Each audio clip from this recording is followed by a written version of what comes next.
その美術的な要素が追求されていたからです。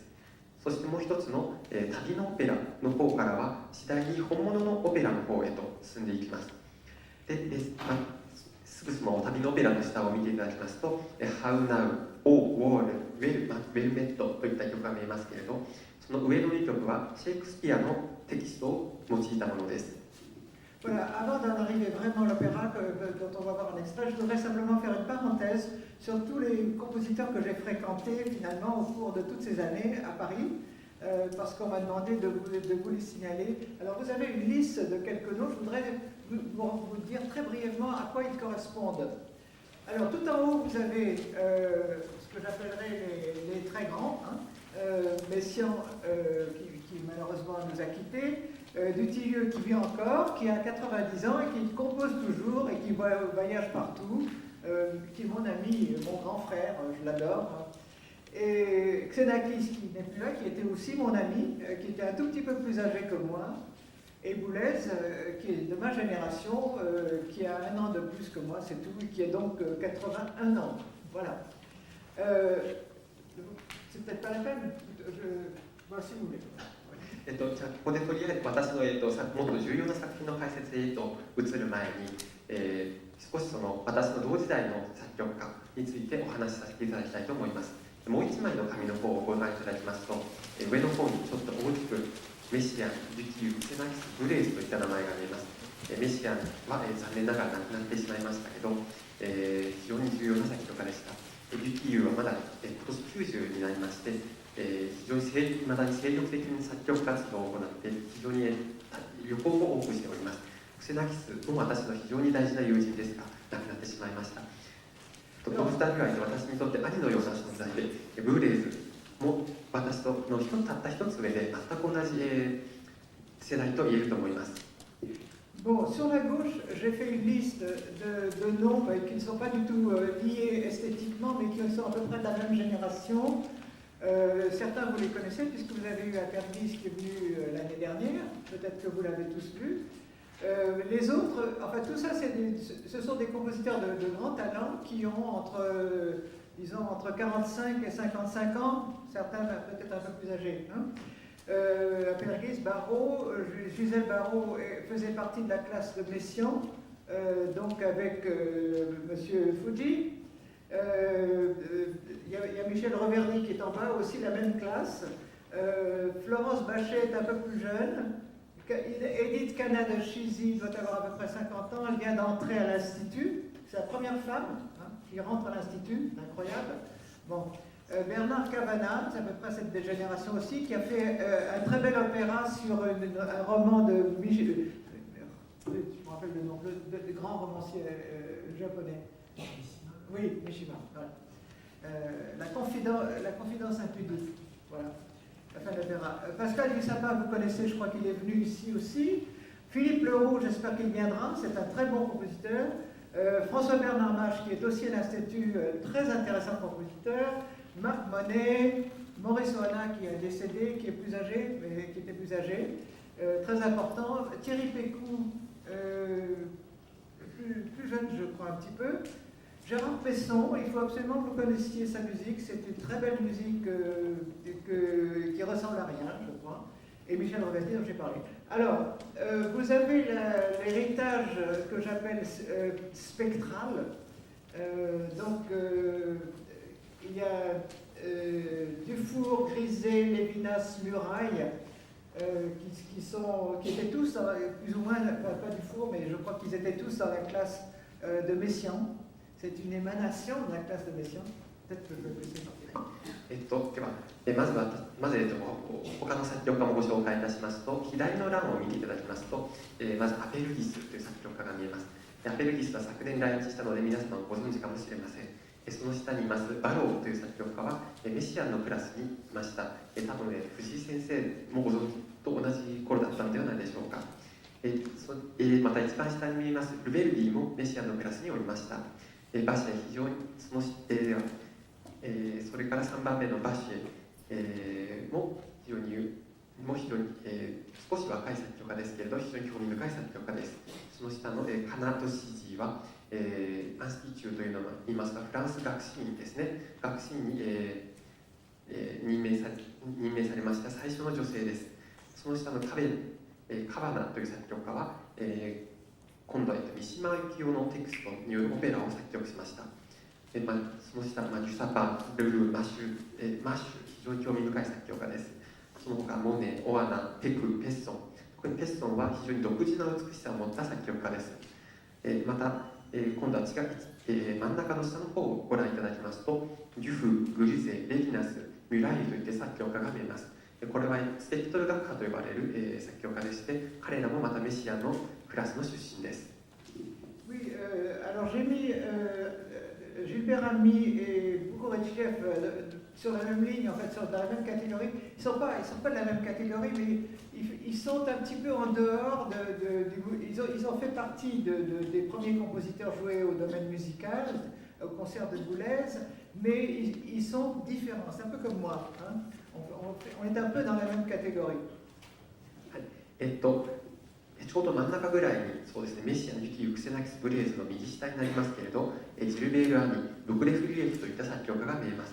彼らを一つにまとめてしまったんですけれど、実際は同じカテゴリーにまとめることはできません。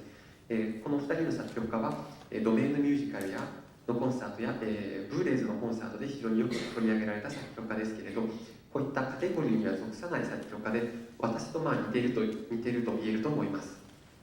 François Bell, Pierre-Henri et Ivo Malek sont des compositeurs de ma génération qui sont liés à ce qu'on peut appeler l'école de Pierre Schaeffer, la musique concrète.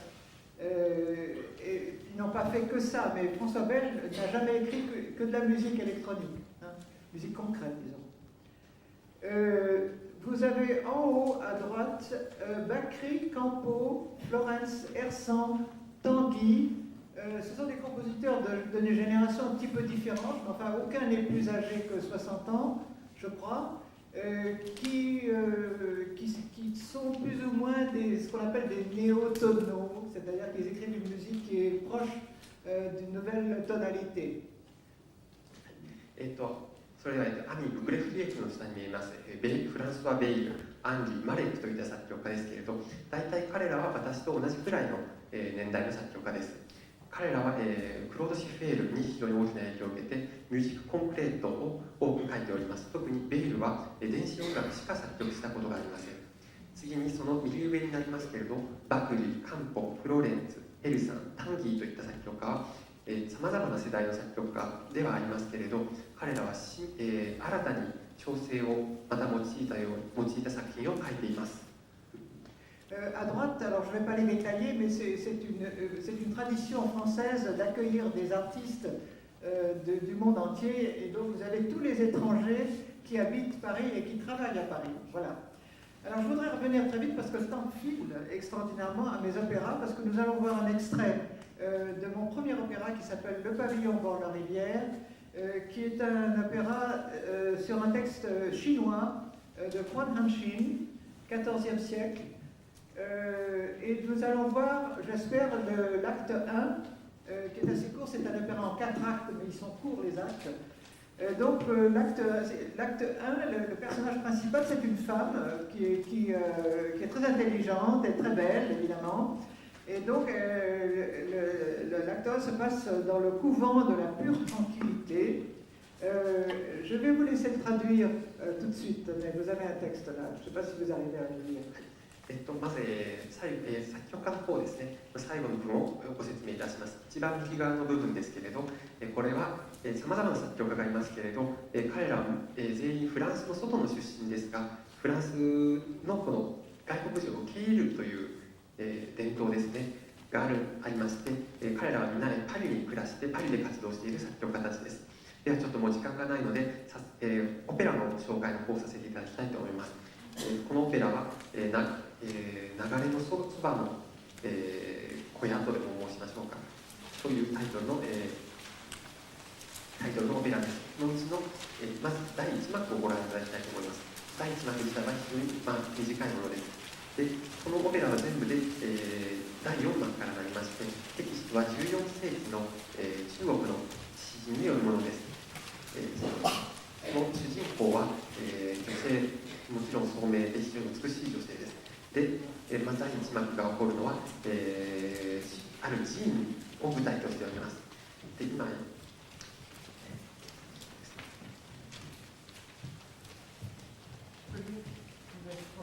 Je veux dire en français ce qui se passe. Le couvent de la pure tranquillité. L'abbesse Pai reçoit la visite de son neveu Pai Shikung, venu lui annoncer son succès aux examens de droit, sans tricherie. Elle lui demande des nouvelles de sa femme. On entend le tam-tam. Il dit, ma tante, elle est morte. Qu'à cela ne tienne. Hein. J'ai ici une jeune veuve très jolie qui pourrait vous servir de femme. Oh, mais il est très choqué. Mais elle lui ordonne de se cacher et qu'elle va tout arranger, qu'elle va faire la marieuse. Et donc arrive la belle Tangière qui chante sa solitude. Et donc c'est presque un aria avec deux flûtes. Et elle déclare vouloir rentrer au couvent, mais l'abbesse lui dit, il n'en est pas question. J'ai ici un homme qui ferait un très bon mari. Et elle tousse et l'homme sort, elle n'en vient pas, elle est très étonnée. Bon, je crois qu'il faut le montrer, vous allez tout de suite comprendre. この第一幕のあらすじは、まずこの老い、この修道院に暮らします若い修道女の老いがやってきます。その老いは自分が、法学の試験に、カンニングなしで受かったというその報告をしに来ます。そこにドラが鳴りまして、そのですね、その修道女の、おばのその旦那さんが亡くなったという知らせが舞い込みます。そこでその修道女は自分のお世に隠れるように指示します。そこに、おばが自分の夫を亡くした悲しみを歌いながら現れます。2本のフルートと歌で、あたかもそれはアリアのようです。で、そこで、そのおばというのが修道院に入りたいというふうに言うのですが、その修道女は、そこに入ってはいけない。あなたにとってとてもいい旦那、いい夫になる人がいますよというふうに言って合図をすると、その子が現れるというふうに進んでいきます。では早速見ていただきたいと思います。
la pure enfance.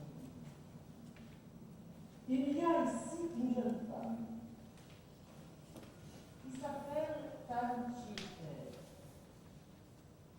Elle est jolie comme un cœur. Et la pauvre petite a perdu son mari et elle est restée veuve. Elle vient chaque jour bavarder avec moi.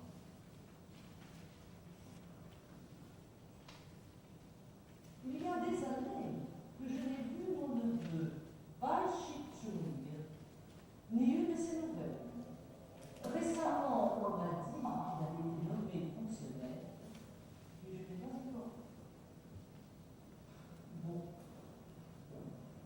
Nous n'avons rien à faire.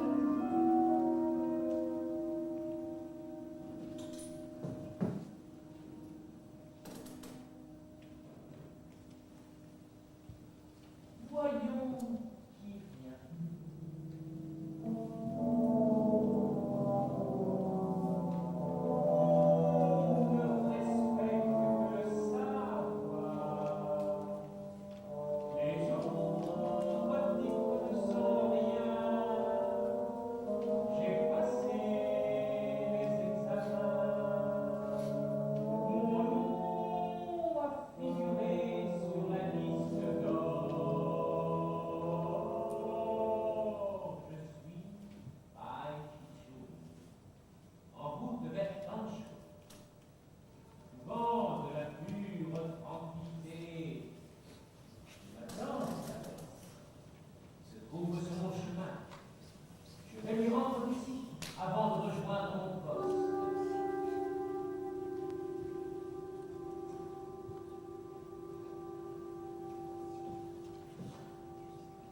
Voici devant la porte. Personne ne vient aussi.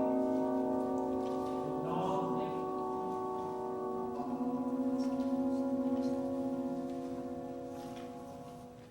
Ma tante, j'ai été nommé juge de Tancho et j'ai interrompu mon voyage pour vous présenter mes respects. Félicitations, mon cher neveu. Je pensais à toi à l'instant. Et te voici. Comment se porte ton épouse? Mais ma tante, ma femme est morte. Eh bien, il y a ici une jeune femme qui s'appelle Tanchi. C'est une vraie beauté. Elle vient chaque jour bavarder avec moi. Bientôt, elle sera là et je ferai en sorte qu'elle t'épouse. Qu'en dis-tu? Supposez qu'elle refuse ma tante. Sois tranquille, tu peux compter sur moi. Reste simplement caché derrière ce rideau. Et quand tu m'entendras pousser, alors... Très bien, ma tante. Qui devrait bien trouver.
Antoine.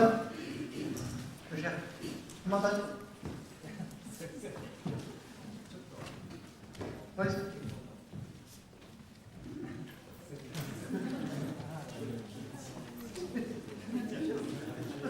Je peux pas respirer. On peut parler comme ça? Non, non. Ça va? Ça? Vous m'entendez? Bon. Je vais dire 2 mots sur l'œuvre qu'on va jouer. C'est une petite chose. Titililus, c'est un petit génie inventé par les copistes du Moyen-Âge pour caractériser le fait que certains mots disparaissaient quand ils copiaient ou certaines lignes, ce qui nous arrive quand on utilise notre ordinateur. Hein. Et donc, cette œuvre a été écrite en 1999, donc à ce moment-là, tout le monde disait il va y avoir des problèmes avec les ordinateurs, tout va s'embrouiller. Alors j'ai écrit cette œuvre pour qu'il n'y ait pas de problème. これから演奏します曲について一言申し上げたいと思います。このティティリウスというのは中世の写実性、聖書などを写していたそう言いました学生のことですねが、発明した一種の妖精のようなもので、例えば字を飛ばしてしまったりとか1行飛ばして写してしまった時にみんなそのティティリウスというその妖精のせいにしていました。この曲を作曲したのは1999年のことでして、ちょうどコンピューターの2000年問題が話題になっていた時のことです。でこの音楽を作ることによって、もうそういうことが起こらないようにという願いを込めて書きました。Vous avez une deuxième partition? Oui. Oui, alors donc, vous n'entendrez qu'un seul mot, titililus.